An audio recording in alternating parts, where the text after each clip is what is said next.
Hey, I have no time. What's up? It's the Culture Detective here investigating your favorite animes, and today I'm going to do an anime review on Summertime Render or Summertime Rendering. Depends on what translation you use. The official English translation is Summertime Rendering, but actually, the Japanese is Summertime Renda, so it's Summertime Render actually. So I'm just going to call it Summertime Render. So Summertime Render is a manga written and illustrated by Tanaka Yasuki, and then it is adapted into an anime by OLM Studio. Now, this is a pretty special anime and a pretty hard anime to find and watch because apparently this anime is locked in Disney jail. So there have been several animes that have suffered from this problem, being locked in jail, such as Beastars being locked in Netflix jail. Now we have Summertime Render being locked in Disney jail because there are some copyright issues. It somehow belonged to Disney, and before Disney could release it, it's released in Japan already somehow. So we're waiting for Disney to let it go, and it's finally let go, and it's a whole conundrum. But anyways, I finally got to watch Summertime Render, and I binge watched all 25 episodes within the last 5 6 days. I was watching House of the Dragon, but I had to stop. I dropped House of the Dragon just to binge watch this one because I know the year is coming to an end, and I have to binge watch tons of animes in order to make my top 10 anime list because I'm not going to do a top 10 TV show list, so I don't care about real life TV shows anymore because I am a weeb. But anyways, Summertime Render, before we talk about the plot, let's talk about the opening and the ending sequences. I think they're all mediocre. They're all kind of mid. The two OPs and the two EDs are all again, we got the very generic first opening with the passionate, sunny rock song paired with some pretty violent, dark imagery, which is very strange. And then the second OP has the classic characters fighting the air, which is really weird because this anime isn't even that much of an action adventure. It has a lot of action, but it's not really an action anime. That's not the point. I do kind of like the first ED though because it uses real life footage, which is fucking crazy. It's amazing. Every time an anime uses real life, like live action footage, it's quite surprising. Bakemonogatari did it for the first two episodes. Evangelion did it in the last two episodes. The OP of Wonder Egg Priority also did it, and I'm glad to see another member of the live action footage anime because that's freaking awesome. So, anyways, Summertime Render is a mystery thriller action anime about Ajiro Shinpei, played by Hanae Natsuki, who is a guy who went back to his hometown on an island in Wakayama Prefecture in Japan. So every character in this anime speak with an accent, which is really cool, actually.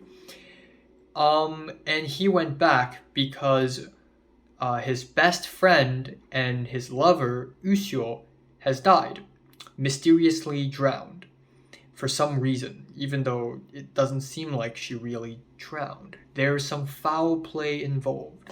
So, because of that, Shinpei started to investigate more and more and more, and he uncovered a centuries old conspiracy that is supernatural and scary and crazy and life threatening, and he needs all the allies he needs.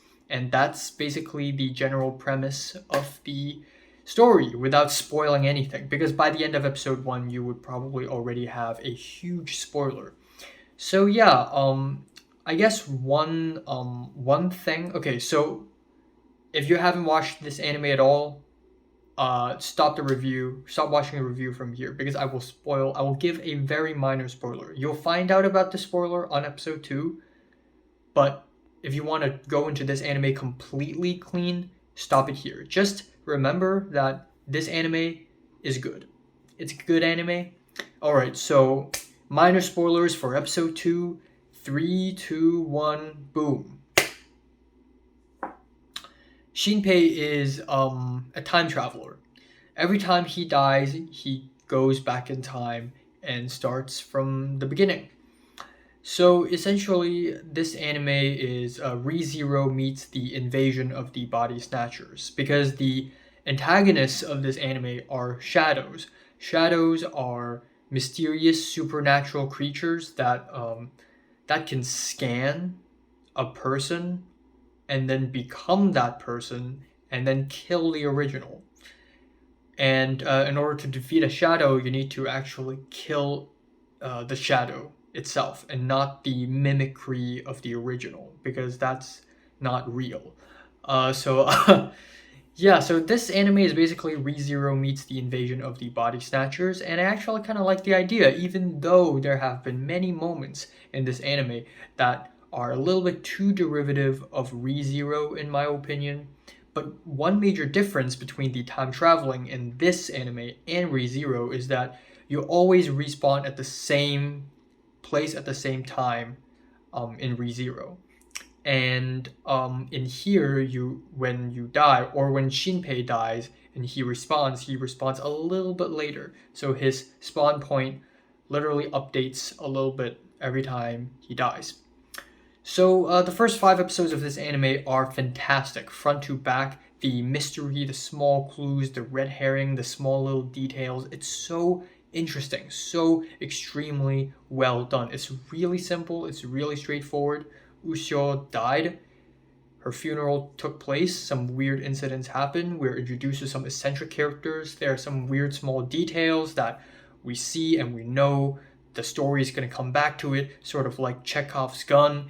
Everything is just so well set up.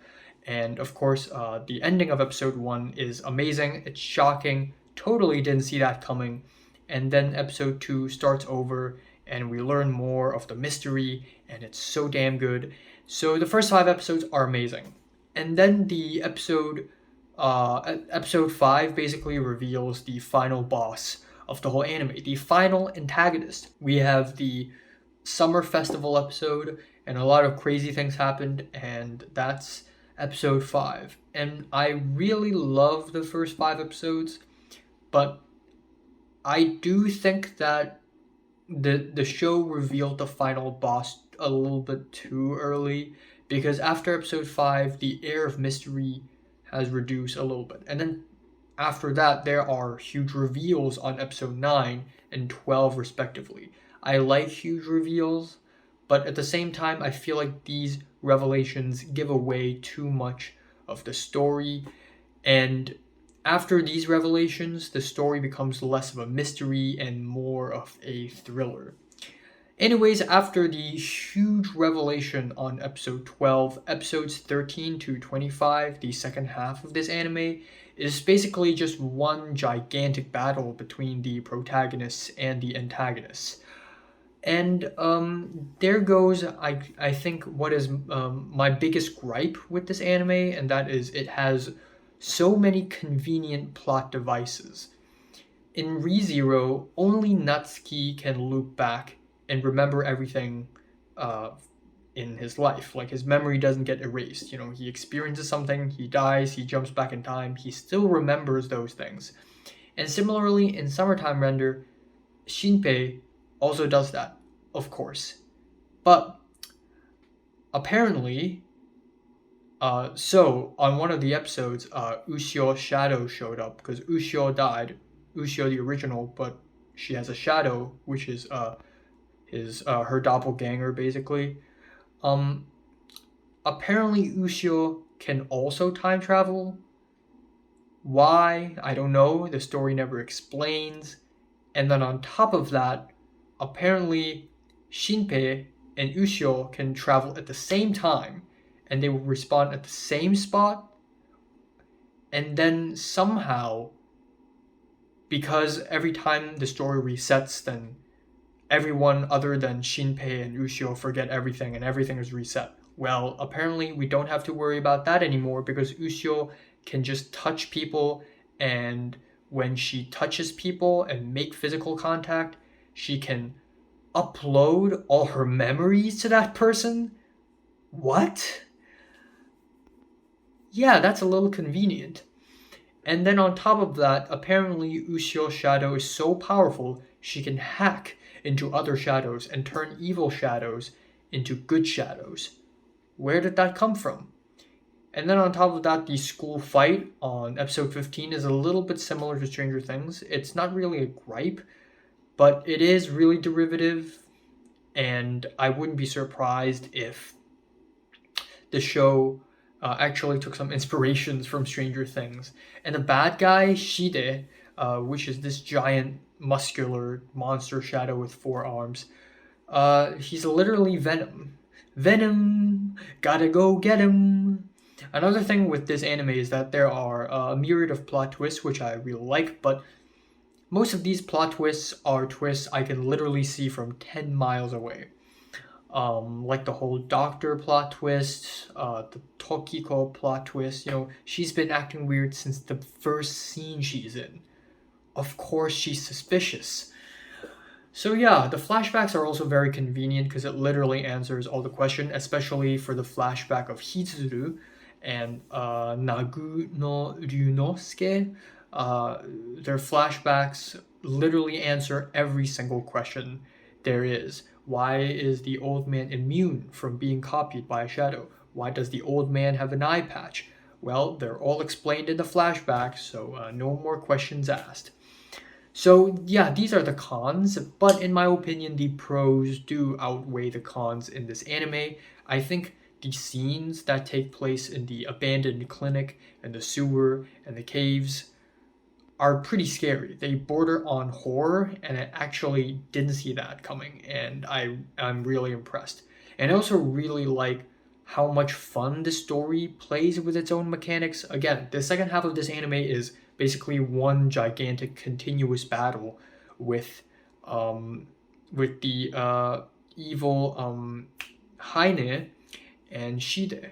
And this gigantic battle is sort of separated into 3 sections. One is the Battle of July 22nd, and then it's the Battle of July 23rd, and then it's the Battle of July 24th, which is the climax. And I actually really like that. I really like the way it's segmented. Again, the way the story plays with its own mechanics. The whole shadow can copy things thing. So with this, Ushio can literally pluck a hair and then turn a hair into a copy of something, like a gun or like gasoline or something, which is pretty cool. Shadows can read memories and the whole time travel thing. The characters use these features to their own advantage really well.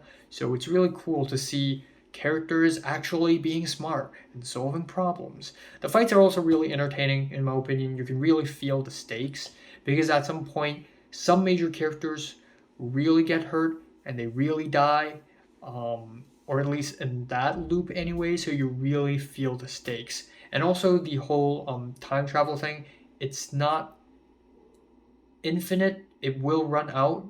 Ajiro Shinpei can only loop so many times. And I also like the ending. I think the last episode, the climax is episode 24, but episode 25 is just happy, peaceful ending. That's the whole episode. And I actually really appreciate that. I think it's a sweet and beautiful and poignant way to end off the anime. And yeah, I'm gonna talk about some spoilers now. Spoiler alert in 3, 2, 1. So, Ushio's shadow died at some point on, I think, episode 14 or, episode 18-ish, 19-ish, when Ajiro Shinpei and Ushio went up to the temple to meet Karikiri, the temple master, who is actually the Shide, the giant monster shadow the whole time in disguise. Ooh. And so Shide got found out and he kills Ushio's shadow, which is okay, he kills Ushio's shadow, and then Shinpei kills himself so that he can restart the loop. And except this time, Ushio has died. She has disappeared in the next loop. That doesn't actually make a lot of sense. Maybe I'm just stupid, but it doesn't make a lot of sense. I mean, yeah, if Ushio died, this means Ushio cannot go back in time. And that's that. But yeah, that doesn't mean Ushio from before is also dead. Like that doesn't mean she's actually dead. You know, if Shinpei restarts, then Ushio's shadow should still be here. Ushio's shadow's memories will all be gone, but Ushio will still be here. Okay, but anyways, she's dead, but then apparently she's not. Apparently there are two of her shadows for some reason. I don't know why, but that's pretty convenient. Sometimes the anime just reaches a little too far and it breaks my suspension of disbelief. But yeah, there are a lot of exposition moments explaining how, Ushio actually has two shadows, and how somehow Haine can hack her memories, and when Shinpei jumped into her memory, Haine somehow showed up out of nowhere and touched Shinpei and left a mark on him. Like, again, I like how I like complicated stories. I love complicated stories, but sometimes it just goes so far. But aside from that, I do think this anime is really enjoyable, and I am giving Summertime Render a light 8 out of 10. So, have you watched Summertime Render? Comments below, let me know, and subscribe if you want more, and thanks for watching. After this anime, I think I will be watching the last part of JoJo Part 6, so JoJo Part 6 Part 3, Kotaro Lives Alone, Chainsaw Man, and Urusei Yatsura, and then Spy Family 2. Yeah, I have so many animes. Why?